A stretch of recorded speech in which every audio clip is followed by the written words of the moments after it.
Gözde külke bulsa xandamdur hayat. Kalplerge süygü tolsa imkandur hayat. Merdaneler mertligiga meydandur hayat. Kırındaşlar meşribide mihmandur hayat.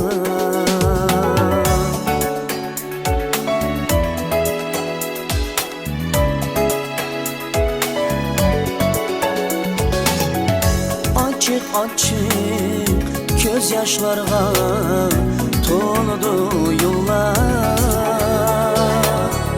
Medet birer cinimizga mehirli kullar.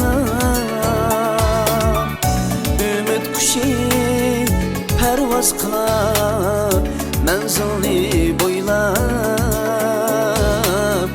Kısmetlerinin payanıda hayrandır hayat.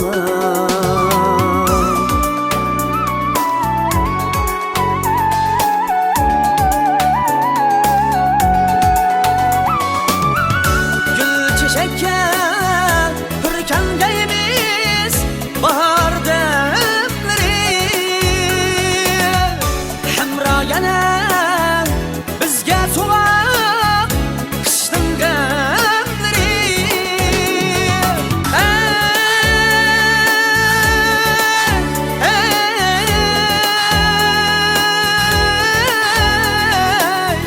Hayat gemleri tan bularken her kişinin artık kemleri.